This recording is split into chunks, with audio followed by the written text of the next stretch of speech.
Welcome to the Creative Penn podcast. I'm Joanna Penn, thriller author and creative entrepreneur, bringing you interviews, inspiration and information on writing craft and creative business. You can find the episode show notes, your free author blueprint and lots more at thecreativepenn.com, and that's Penn with a double N. And here's the show. Hello creatives, I'm Joanna Penn and this is episode number 784 of the podcast, and it is Sunday the 8th of December 2024 as I record this, and there is a winter storm raging outside as I shelter in here in the warm. In today's show, I talk to Michael Bungay Stanier about building a business ecosystem around non-fiction books. So how can you build a scalable business around non-fiction books? How can you turn a book into multiple streams of income? And how can you delegate in order to scale? Now, I loved this interview as Michael is open about how his business model works with books as the basis, but then opening up into other streams of income, including a membership subscription community, an IP licensing company, professional speaking and courses. And he's also identified what he's good at and what he needs to hire others for. Plus, he gives us some questions to think about as we head into 2025. So I found this an incredibly useful and valuable interview, and I hope you will too. So that's coming up in the interview section. In writing and publishing things, BookFunnel introduces truly universal book links. Now, many of us use books to read links, but it has been frustrating as it doesn't allow for Shopify stores and some of the direct sales options. But BookFunnel now solves that problem. You can choose a primary link as well as add the usual other stores in multiple formats. And you can see an example for my second edition of How to Write Nonfiction. The example is at thecreativepenn.com/write nonfiction 2, thecreativepenn.com/write nonfiction 2, and I'll put the link to the BookFunnel blog post in the show notes. In AI things, the ALCS released the results from the survey of writers on AI remuneration, transparency and choice. So the ALCS is the Authors Licensing and Collecting Society here in the UK, and it helps us get paid for things like library borrows and photocopying, among other things. It is a 40-page document, so I'll just pick a couple of things from it, links in the show notes as ever. There were 13,574 respondents, which I think is a really good number, and I was one of those. In the foreword, they set out their position. It is our belief that licensing offers the best solution for ensuring authors are recognised and fairly compensated for the use of their work in AI systems, if that is what they choose to do. There were lots of revealing comments and quotes in the text. Many people very unhappy with AI, as ever, some wanting the models banned, which is not going to happen at this point. But overall, I thought this was interesting. So there was lots of very unhappy people, but overall, 96% said they'd want to receive remuneration if their works were used to train AI, even if it meant they weren't credited. And 81% would want to be part of a collective licensing solution if ALCS was able to secure compensation for such usage and where case-by-case licensing was not a viable option. So I think that's positive, and as I've said several times, and I'm going to keep harping on about this because I feel like there will be a rights grab happening, there will just be clauses added to publishing contracts around AI licensing. And I think that's fine as long as they are non-exclusive. So I think you should be able to license your books for AI models if you want to. You should also be able to opt out, but if you do license them, it should be non-exclusive so you can license in multiple ways for your work. So just remember that the next time you get a publishing contract. Also, a great article from Mark Williams on the new publishing standard, which goes into the possibilities with AI translation and AI audio. Mark lives in the Gambia in Africa, a very small West African country, so he always has an international perspective, which I appreciate. The article is called Adapt and Thrive. AI translation is the game changer's game changer. He says, even in the rich West, adult illiteracy is at worrying levels, and by definition, these people are not buying books. But being unable to read is no obstacle to listening to audiobooks. And while being unable to read likely means lower earnings potential, affordable subscription-based audiobooks levels the playing field for audiobook buyers. But it is in the less developed world where illiteracy is a way of life for so many, that audio really comes into its own as a game changer for global publishing. And he goes into various aspects of the importance of audio. It's a great article. I really like Mark's blog. He says, for us in the rich West that take books for granted, it's easy to forget our oral storytelling traditions. We easily forget that Shakespeare wrote plays to be performed in public, not read, and least of all in classrooms. We forget that Dickens made his name not so much by being a great author, but by being a great orator, reading his books out loud to eager audiences. But in the less developed world, where books are harder to come by, oral traditions still hold sway, and the potential for AI-assisted audio to bring to life narratives in literally any and every language available to anyone with a smartphone is simply staggering. Which is why AI-assisted translation is set to become the game changer's game changer. He quotes from a newsletter from a translation industry professional. AI isn't the death knell for translators. It's a call to adapt and thrive. Translators are becoming curators, not just creators. The barriers to translation are falling, enabling businesses of all sizes to adopt multilingual strategies. This surge in demand means more work, not less, for skilled professionals who can navigate AI-assisted workflows. And of course, you know, this is what I think for us too. More work, not less, for skilled professionals who can navigate AI-assisted workflows. And of course, I have described myself as an AI-assisted artisan author, and this is how I believe we should work together with these tools. But this translation professional says, yes, AI is transforming translation, but it's not the end. It's a beginning, where translators step up as indispensable partners in a multilingual, AI-driven world.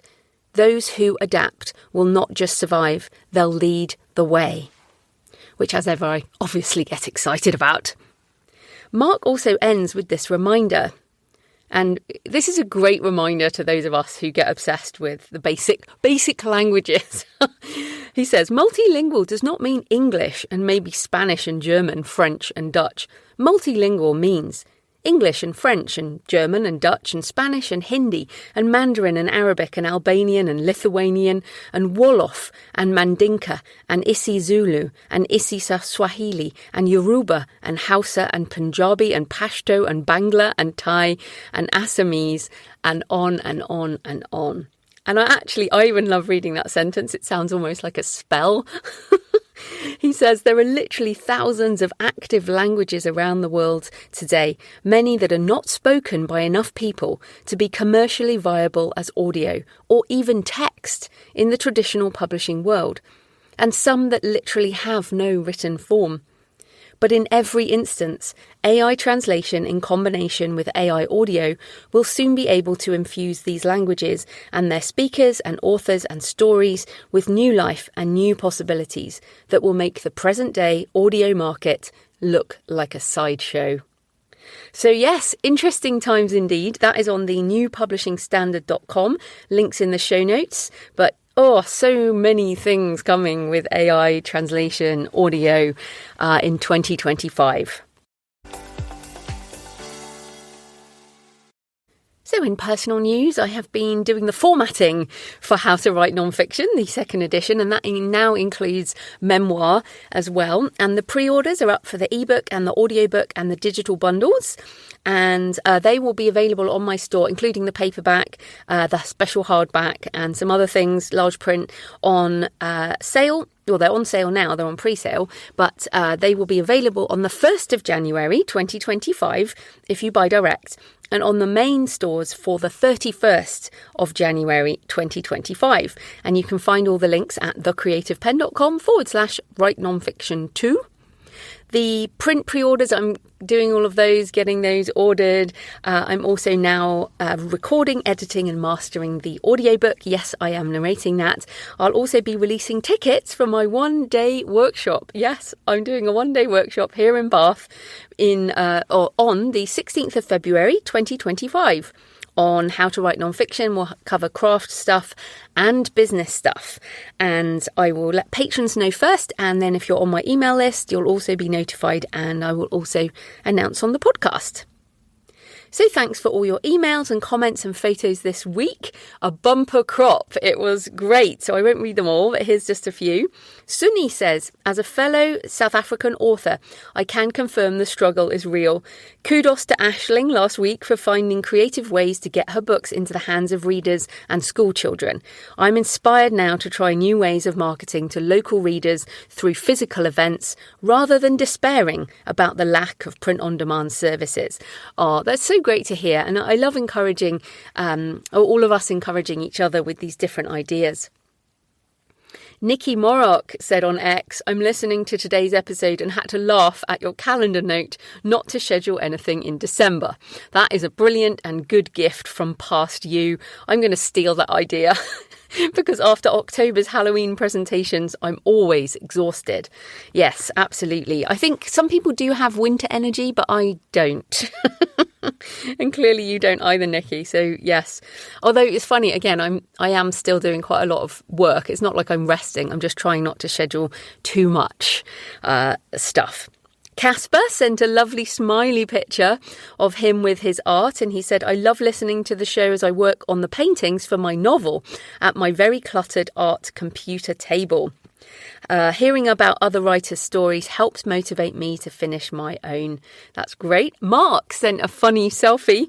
Here's an attempt to capture my surprise and joy when I heard you announce next week's guest during my pre-sunrise walk.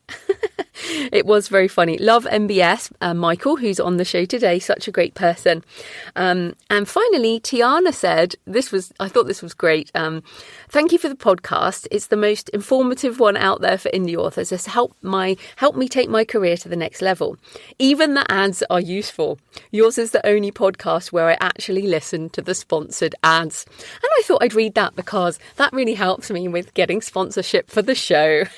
So thanks, Tiana. Okay, so please leave a comment on the podcast show notes at thecreativepenn.com or on the YouTube channel. Message me on X at thecreativepenn or email me. Send me pictures of where you're listening. Joanna at thecreativepenn.com. I love to hear from you. It makes this more of a conversation. So today's show is sponsored by Kobo Writing Life. Kobo's free, fast and easy self-publishing platform favoured by independent authors all over the world. KWL was built by authors for authors, and their mission is to help you reach digital readers wherever they are, however they want to read or listen. Are you an indie author looking to reach readers around the world? With Kobo Writing Life, global distribution is at your fingertips. The platform allows you to publish ebooks and make them available in over 190 countries. Whether your readers are in North America, Europe, Asia, Africa, anywhere else, Kobo Writing Life ensures your stories are accessible to a truly global audience. So yes, I'm also thrilled that I have sold books in 180 of those 190 countries, which is always very cool to see. And I thought this was a good ad to pair with Mark's stuff earlier around thinking internationally, because Kobo has a lot bigger reach into markets where some other vendors may not bother. Plus, back into the ad, plus with the easy-to-use dashboard in KWL, you can track your international sales and see where your books are making an impact. Expand your reach and grow your readership with Kobo Writing Life today. And I now have a special link, thecreativepenn.com/KWL. That's thecreativepenn.com/KWL. And there you will find my books on Kobo if you'd like to buy fiction or non-fiction, plus links to join Kobo Writing Life or listen to their podcast. So this type of corporate sponsorship pays for the hosting, transcription and editing, but my time in creating the show is sponsored by my community at patreon.com/thecreativepenn. Thanks to the 5 new patrons who've joined this week, and thanks to everyone who's been supporting for months and years.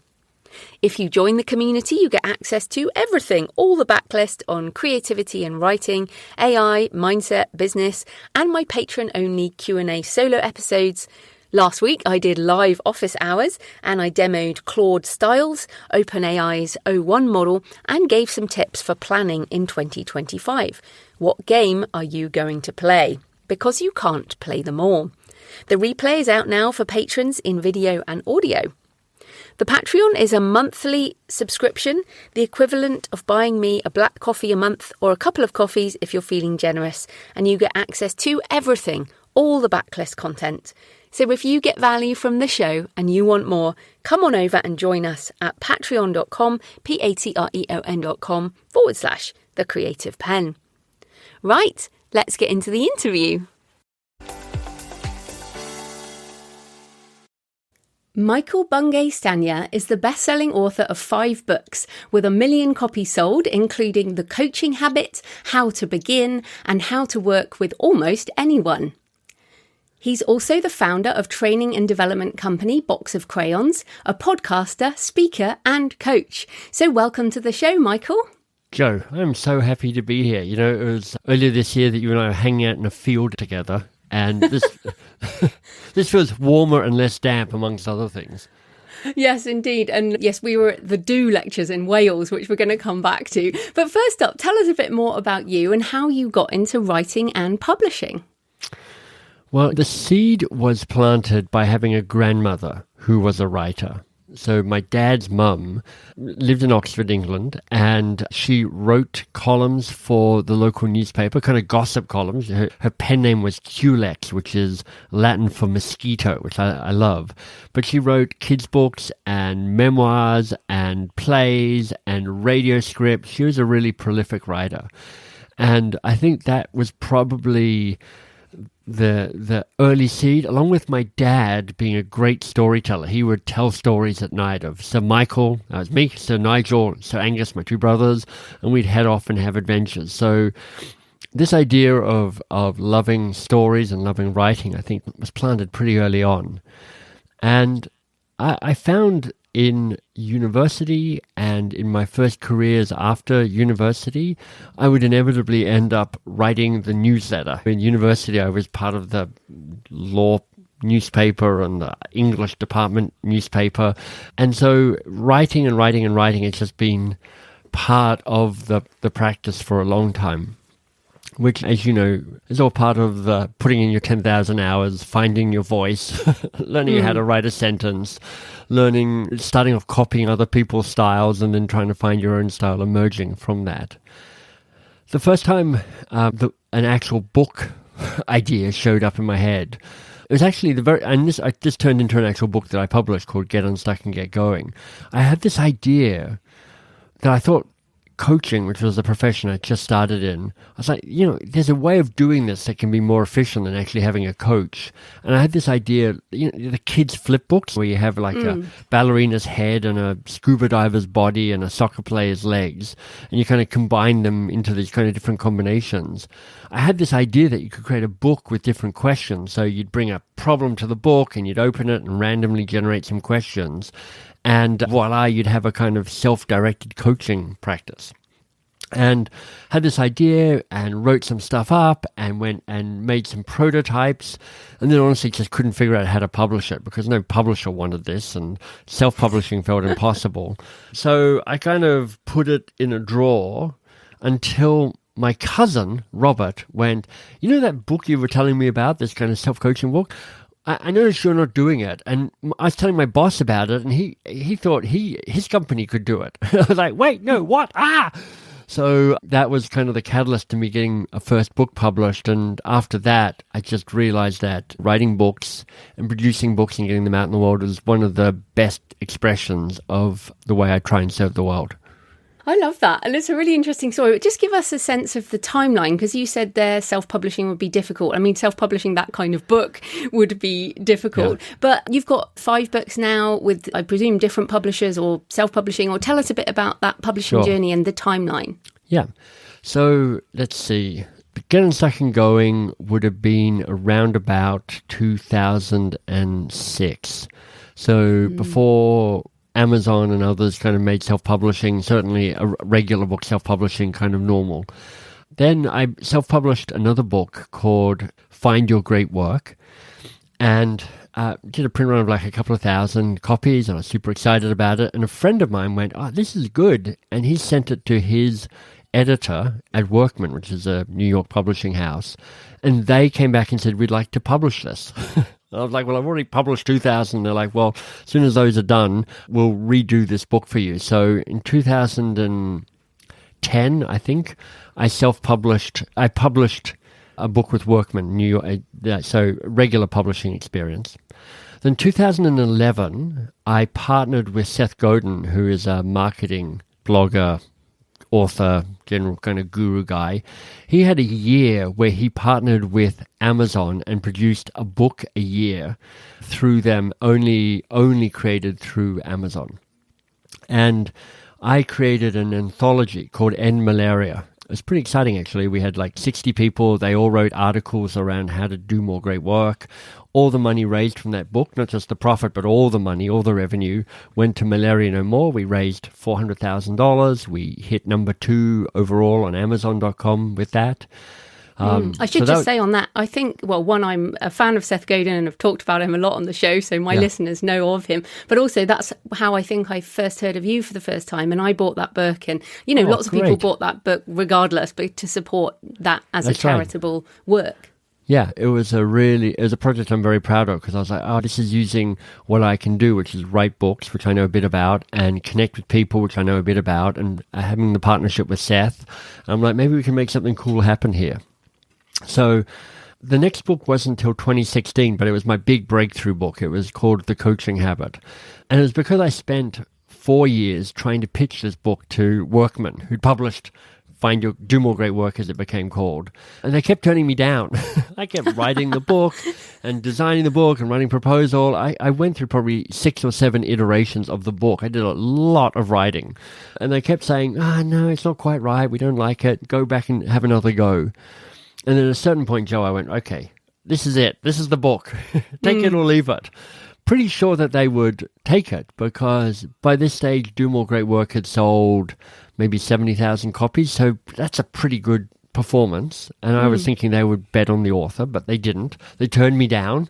I was affronted and depressed.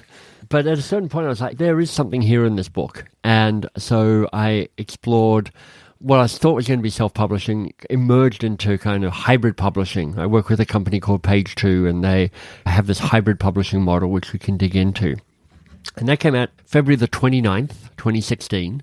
So February the 29th, because I could pick my pub date. And I'm like, if this book doesn't sell very many copies, I can say on its first birthday it sold X number of copies, even though that's a 4-year stretch. So, you know. That's great. Love always it. Thinking. And that book just took off. So it sold almost 200,000 copies in its first year. It's sold now probably 1.5 million copies. Maybe not quite that much, but kind of getting close to that number. 4 years later, I published a sister book to that called The Advice Trap, which is a kind of deeper dive into how do you tame your advice monster. And now I was on a roll. I'm like, oh, I've got this thing. So a book that followed that is called How to Begin, which is about what you do when you hit midlife and you're trying to figure out what you do next. It's how do you find a worthy goal. And then my most recent book is called How to Work with Almost Anyone, which came out, I've lost track now, but maybe a year ago, a bit over a year ago. And somewhere in there was one other little book that I published, which was like a daily provocation. It's one of those books, 366 pages. Each page is a date and a question or a provocation in there. I love that, because you've done so many different ways of publishing. Have you done all of them, the rest of them, the recent ones with the hybrid publisher? I have, yeah. Ever since The Coaching Habit, I've just loved this partnership with hybrid publishing. It's a really good model, particularly if there's more to your business than selling books. If your book is often a doorway into other stuff that you do, they're a particularly powerful partnership, because you and I both make a good living through selling books, Joe, but we're in the minority. True. Yeah, most people don't make a living selling books, so it has to be a book plus And what that business model does is give me much more control over my book without me needing to worry about all the minutiae detail stuff that I'm not good at and not interested in. And gives me freedom to distribute my books out in the world in a way that can generate bigger returns through my speaking or through my training or through other stuff that I do. Well, I think this is a really important point. I mean, you mentioned there the sort of the business beyond the book. So give people a sort of clue as to the other ways that you make money, but also that you have made money, because you're like a multi-passionate creative. You do things and then maybe they're kind of project-based and then you move on, which I think is really interesting because a lot of people say, well, you just start doing one thing and that's it. But you seem to pivot quite often. Yeah. Some would say multi-passionate creator. Other people would say easily distracted. But we'll go. So I started a training company called Box of Crayons. You mentioned it in the introduction. It sells and licenses the IP that's from the Coaching Habit book and the Advice Trap to big companies. So their clients are people like Microsoft and Salesforce and Gucci, kind of these big name brands. And it's trying to get thousands of people to change their behavior so that when they're leading people, they can be more coach-like, ask better questions. So I started that company. I still own it with my wife, but luckily I don't run it anymore. 4 or 5 years ago, one of the team stepped up to become the CEO. She's so much better at being a CEO than I am. I'm a terrible, terrible CEO. But that's a multi-million-dollar a year company, like $5 million or $6 million in revenue. And the profit of that company gets shared a bit with me and a bit with the people in the company and a bit reinvested back into the company. How to Begin, which is the book on setting a worthy goal, a goal that's thrilling, important, and daunting. There's a business model at the back of that, which is an online training course for about $50, I think, or $100, a way of kind of a deeper dive into that work. But the real economic engine behind there is a membership group called The Conspiracy. So The Conspiracy is where people come together to do the work and actually make progress on their worthy goal. Because many of us feel that call to do something bigger and braver and bolder than ourselves, but it can be pretty daunting to do it by yourself. And so this is a community, an encouragement, and some structure to keep making progress. And that's mostly run by a small team of kind of one full-time person and a couple of part-time people. There's a theme here, Joe, which is like I try and start things and then I try and get out of the way, because if I'm running a business, we're in trouble. If other people are running businesses, we've got a chance. I give speeches, so sometimes webinars from my office, but sometimes I get on a plane and I fly different places to give a speech. And the success of the Coaching Habit book means that I am ridiculously well paid for doing that. Keynote speaking is, if you can crack it, is ridiculously lucrative. If you're Brené Brown, you're charging $250,000 to give a talk. Wow. Yeah, exactly. If you're me, my rack rate, as we call it, is $50,000 to give a speech. Now, that's an enormous number, and it's partly there to have most people go, that's ridiculous. Why would we pay you that much money? Because it means that I can stay focused on the stuff that I really want to do, which is to create and to write and to build new stuff, rather than be on the road giving speeches. So partly it's to try and make myself inaccessible. But let's say I give about 10 to 15 speeches a year. And definitely not everybody pays that sort of amount of money, but it's kind of, that's the start of the conversation around that. And then there's book sales, and working through the hybrid model, you can expect somewhere in the kind of 30 to 40% royalty rate. It's not really a royalty, but it's in terms of money generated for a book sold, 30 to 40%, which is roughly 3 to 4 times more than you would on a traditional publishing deal, where your royalty rate's more likely to be in and around 10%, but less than if you just did a straight publishing, uploaded a PDF to the Amazon enterprise and kind of sold ebooks through them. I love this. This is so useful for people, for me and for people listening, because like we've said, it's about building an ecosystem around your personal brand, which is basically what you have built. And your name is the thing that is, I want to say famous. Your name is what people recognize. And then there's all these other things. But there's a couple of follow-up questions. So one is, Did you, way back when, did you design this? Like coming out the gate, did you go, I am going to design this ecosystem business around a personal brand? Or was it just you took opportunities, followed ideas, and there was no potential planning around it? Well, ironically, the planning that was there was trying not to build a personal brand. That's really funny. Well, the thing is, I would say that my name is largely unknown, as much as it might be. I mean, for a book that sold 1.5 million copies, lots of people who've got their hands on that don't know or haven't really registered the name Michael Bungay Stanier. Not in the way that like a Dan Pink or a Susan Cain or a Brené Brown or any of these folks are known. And in part that's because when I was building Box of Crayons, and that's the business I spent most of my time building, I spent 17 years working in that business directly. I was like, the business is called Box of Crayons. It's not called Michael's training business, because I wanted to make myself redundant as fast as possible. And the reason for this, Joe, is kind of a philosophical one and a practical one. The philosophical one is, at the heart of the work I do, it's to invite people to step into the best version of themselves, to kind of take responsibility for their own freedom, to unlock their greatness. And part of the act of doing that is for me to create space for them to do that. And as somebody who got dealt lots of the great cards, straight, white, overeducated, English-speaking man, blah, blah, blah, I've got a lot to give away. And my job is to get out of the spotlight as much as possible so that other people have an opportunity to step into that space.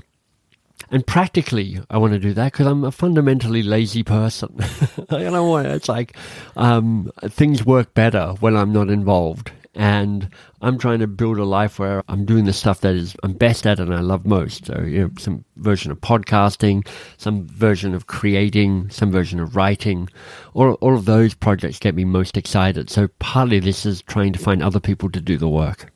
This is also interesting to me because there are a lot of us who are independent authors who are doers. We like doing the work as such. And so you used the word lazy there. I know other people who use that word, but actually what you are good at is delegating and trusting other people and helping other people be the best they can to run your business for you or to be your publisher or whatever. And I actually think this is a real trick. So how can people who are overly doing, and I include myself in that, how can we delegate more and better so that we really focus on the things that we are best at or should be doing?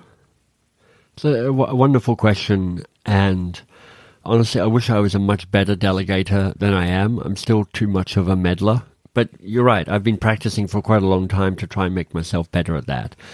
And partly is that I'm lucky enough to have a wiring that has me kind of wired to think about what the next thing is rather than kind of obsessing about what's happening at the moment. So I'm kind of wired to be able to let some stuff go, which helps for sure. When I stepped aside from being the CEO at Box of Crayons and Shannon was coming in to take on that role, honestly, she was totally freaking out about it. I wasn't. I was freaking out a little bit, but not really like she was. And she was freaking out because I had hired her from behind the bar of my local pizzeria 4 years earlier. This is her first job.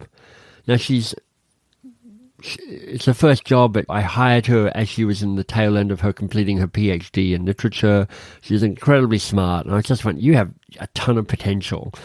And really quickly, it just became obvious to me and the person who was coaching me that maybe this person could be a CEO. So we're like, okay, how do we set you up?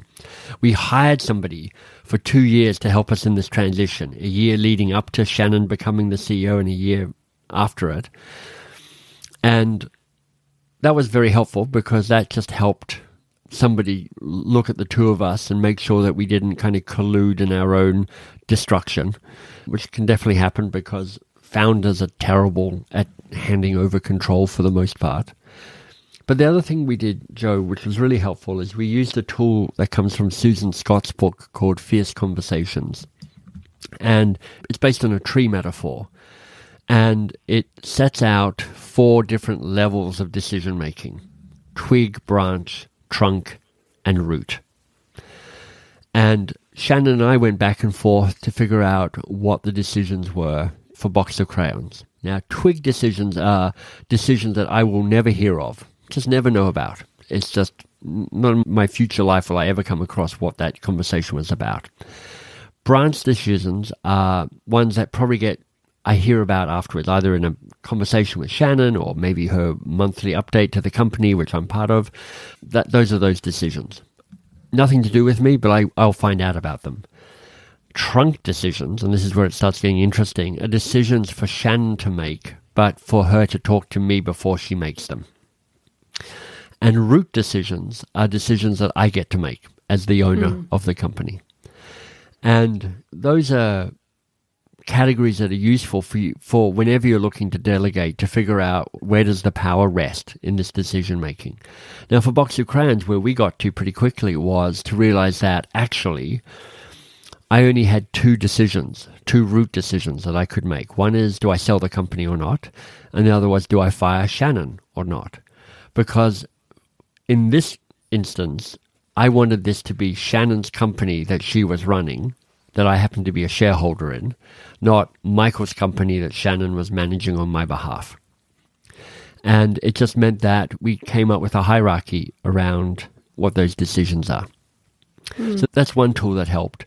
The second tool that helps, and I kind of touch on this actually quite a lot in the book, How to Work with Almost Anyone, is with most of the people with whom I work, we have a conversation about how we work best together so that we get what we want. And that doesn't normally happen. You think it would, but most of the time when you start working with somebody, you plunge into the what of the work, the doing of it, the stuff that needs to get done, the stuff that needs to get delegated. Here's why we're having the meeting, blah, blah, blah. And what I do with the people with whom I work is I'm like, let me tell you the best experience I've had when I'm working with somebody like you in the kind of the role you have. Why don't you tell me the best experience you've had when you're working with somebody in my position, in my role? And what's the worst experience that we've had? And what will we do when things get broken? Because they will get broken. Everything gets broken in time. The fabric always rips. And setting up those conversations allows us to get a little clearer about how we best work together, which means that both they and I are more comfortable about what's being delegated. Yeah, that's super useful. I think often the conversations, and authors, writers, many of us are far more comfortable writing. So, people can do a sort of first draft of that in writing, I guess, get the ideas down and then talk about it. But as you say, a lot of this is relationships, and that always involves a little bit of having to talk to people. Right, exactly. And it's like you also have to understand what your standards are. And most of us don't know what good enough looks like, and most of us don't know what excellent looks like. And if you don't know it, how on earth can somebody who you're delegating to find the right level on which to perform? So it's doing your own work to kind of go, look, this is what I mean by getting this done. This is what it looks like. This is what it doesn't look like. And it's taken me a long time to learn this, Joe, but I've just found that the sooner I can make minor adjustments, kind of lightly tap the tiller, the easier it is for everybody. So I have an assistant, Claudine, and when something isn't quite as I want it to be with Claudine, I don't hoard it. I don't linger over it. I just ping her a quick note going, I prefer it to be A, not B. And she's like, cool, got it. And she builds it into her process.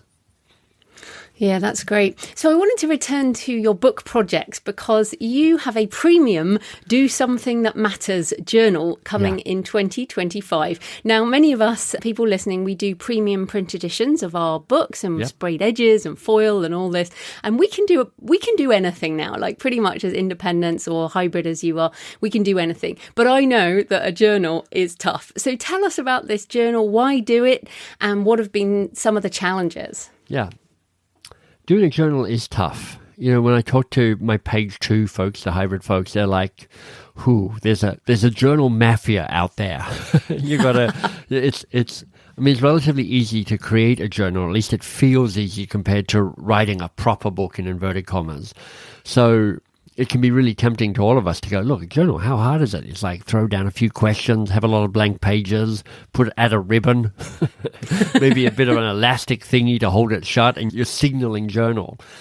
And if you go onto any of the online retailers, there's a gazillion journals for sale, most of them cheap, shoddy, nasty, underwhelming.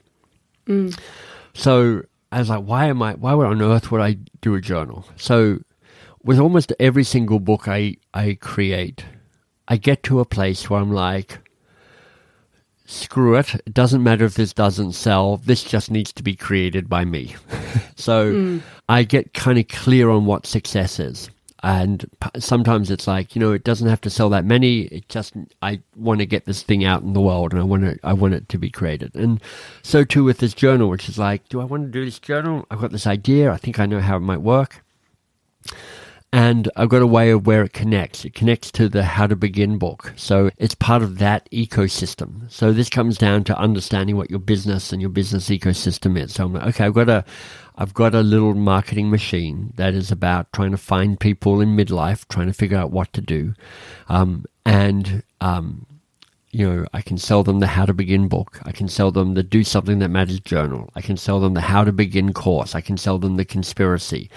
And there's different ways of bringing people into this ecosystem through these different products that I've created. But it's a whole different price point. It's more expensive to create something like this because you're using nicer paper than you would on a regular print book. You've got ribbons. I've got a cloth-bound journal with an indented title, so it's all kind of fancy and lovely. So what made me go yes is, first of all, this is an outcome from my actual journaling practice. And I spent 20 years trying to figure out a journaling practice. And this turned out to be helpful for me. And these questions have turned out to be helpful for me. Secondly, it kind of builds on some brand awareness around me, which is like, I'm kind of known for asking good questions. And this journal not only has regular daily questions that repeat, but it has unique weekly questions that are different over the 18 weeks of this particular journal. So first of all, it's like, okay, it'll enhance my brand. It's something I will use. So even if I don't sell any of these, I've got a lifetime supply of journals. So that'll be fine. But thirdly, we did a smaller print run than I would normally do. For me, I would normally do an initial print run of a book of around about 20,000 books because I've got the coaching habit that continues to sell really well. It sells a couple of thousand copies per week. It means that I can bet that the rising tide effect will mean that over a lifetime, I should be able to sell 20,000 copies of most of my books. That's the rule of thumb I have. But with this journal, our first print run is 8,000 copies. And I'd be delighted if I just sell out this first print run, that would be a success for me. Otherwise, it'll be Christmas gifts to everybody I know for the rest of my life. Can I just ask on the product side, one of the things because I've looked at this, is the lie flat. So does it lie flat? And this is the thing that costs the money, basically. Yeah. One of the things. Yeah. So mine, does it lie flat? I don't totally know. As in, do you have to break the spine to lie it flat? Or is it like the Luke term or the moleskin where you just open it and it lies flat, basically? It has a, I don't know what the fancy terms are, but it's a hardback. And so it has the spine is a hard ridge. But so it's more like a book. It's more like a book. But when you open it, you don't have to do anything fancy to be able to write on both sides of the book. Mm. Okay. Yeah, and I think this is the interesting thing because different people like different journals, right? So I could see, for example, I might buy one of those because I want just to see your products and to get your questions, but I may not journal in it, for example. I journal in a sort of just a plain other notebook. I use a Luke term. So I think it's the word... Yeah, I love them too. But the word journal is even in itself an interesting word, right?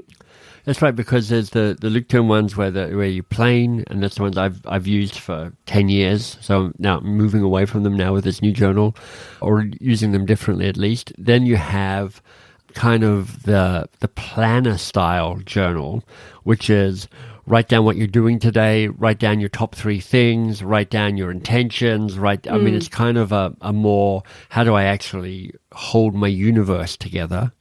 Then there are the ones like mine, which is like, here are ways of checking in with yourself. So a little more structured than Julia Cameron's morning pages, where you just write for 3 pages or 3 minutes or something, free flow. And so I'm like, well, this is what's worked for me. And it's got the discipline to check in on a daily basis, because getting clear every day on what matters most and what you're grateful for and what you're present to really helps. And you check in on a weekly basis to kind of help you learn and grow and evolve and kind of see the bigger picture. Yeah, and so on that, is that again through page 2? And also, where can people get that? It's through page 2. So this is my hybrid publisher. As you can tell, I love page 2. I love the expertise around publishing that they bring. And I love that they understand authors who have a back end. And I love that I get to be in control and make the final decisions on the look and the feel of all the stuff I create, because that matters to me. I do think it is on Amazon for pre-order. I think that is how I found it. It is on Amazon. It's the DoSomethingJournal.com. Fantastic. Okay, so we're almost out of time, but Sorry, that's me talking too much. I apologize. No, this is great. We've covered 4% of your questions so far. So. Oh, no. Everyone's very interested in your business model, and I particularly am. But I want to just return to the Do Lectures in Wales, which I'll link to in the show notes. It was very interesting. Let's call it a festival, but it was mostly a festival of ideas, and it was full of people looking for a new direction or the next pivot. And you and I were there for different reasons, and I was feeling a need for a pivot, and there were lots of people wanting to reinvent themselves. Now, this is going to come out towards the end of 2024, people moving into 2025. We've got lots of changes in the political things, in AI, and there's so much going on. So if people listening are feeling like a new direction or a new pivot in the new year, what are some of your tips for people? I have 3 suggestions. The first is a really great question to try and answer every single morning for a period of time is, what do I want? It's such a hard question. Oh man, it is actually one of the 3 morning checking questions that I use as part of this new journal, but you don't need to buy the journal to just use this question. So sitting down with, what do I want? Because often when people are at that kind of restlessness, what's becoming clear is what they don't want. I need something to be different, but they haven't yet kind of got a clearer reading or even started picking up some faint signals around what they do want. So sitting with that, what do I want? What do I want? What do I want? What do I really want? It is hard, but the more you can spend time with that, the greater you're going to find solid earth underneath your feet that will enable you to move and act. The second question that I think can be really powerful is, if I'm going to say yes to this, what must I say no to? Because most of us, and I include me in this for sure, we underestimate just how powerful the status quo is. It has a really heavy gravity. And shrugging off the status quo is always harder than you think it is. Because when you say no to something, you're actually saying no most of the time to someone. Somebody's going, whatever you're thinking as your reinvention, somebody's going to be a bit disappointed in you. They're like, I was hoping for more of the same. And so trying to figure out what you're going to say yes to, and therefore what you have to say no to, because so much of this reinvention process, we add yeses, but we're not brave enough to say no. And your yeses mean nothing unless they come with a no. And the third thing I might suggest is find some people to perhaps do this with, have this conversation with, walk this path with. It can be a coach, it can be an informal gathering of people. I mean, tomorrow I'm going to a day-long gathering of a brand new mastermind that we're starting up with me and 4 other people to support each other as we figure out who do we want to be when we grow up. So you don't have to fork out money for this. You can just find your people. But this is an existential question. It's hard to wrestle with existential questions just by yourself. So go find somebody else to walk the path with. That's great advice, and I'm definitely thinking about all those things too. So where can people find you and your books and everything you do online? Well, the best place to go is probably mbs.works. That is the kind of the umbrella website. It points you to social media if you're into that sort of stuff. It points you to all of the books. All of the books have free stuff associated with it, so you can get in there and pillage the free stuff from the books if you'd like to do that as well. If you have a multi-million-dollar budget for corporate training, then you should also go and look at boxofcrayons.com. But I suspect there aren't that many of those people listening in here. No, but certainly some people might buy your journal, so that's more the level of us. And I would be thrilled. I mean, as an author, and everybody who's listening knows this already, which is it's nothing but a treat when somebody has the generosity to buy a copy of your book. I saw a thing on maybe LinkedIn, I think, somebody going, "The Coaching Habit is my most dog-eared book." And I'm like, oh my God, that is just the best compliment an author can get. Oh, brilliant. Well, thanks so much for your time, Michael. That was fantastic. My pleasure. Thanks for having me, Jo. So I hope you found the discussion with Michael interesting and that it gave you some ideas around developing an ecosystem approach to your book business, if that is something you even want. And also, if you are a journal nut like me, maybe consider getting Michael's journal. I have pre-ordered it, as I am always interested in seeing what people do with premium print products. As ever, I love to hear your thoughts about the interview or about anything I talk about in the introduction. Please leave a comment on the podcast show notes at thecreativepenn.com or on the YouTube channel. Message me on X at thecreativepenn or email me, joanna@thecreativepenn.com. Send me pictures of where you're listening or your favourite cemetery or churchyard. Next week, I'm talking with Pulitzer Prize-winning writer Charles Duhigg about his book, Super Communicators, and he gives some amazing insight into his book proposal and his writing process, which I found fascinating. So in the meantime, happy writing, and I'll see you next time. Thanks for listening today. I hope you found it helpful. You can find the backlist episodes and show notes at thecreativepenn.com/podcast. And you can get your free author blueprint at thecreativepenn.com/blueprint. If you'd like to connect, you can find me on Facebook and X at The Creative Penn or on Instagram and Facebook at JFPennAuthor. Happy writing, and I'll see you next time.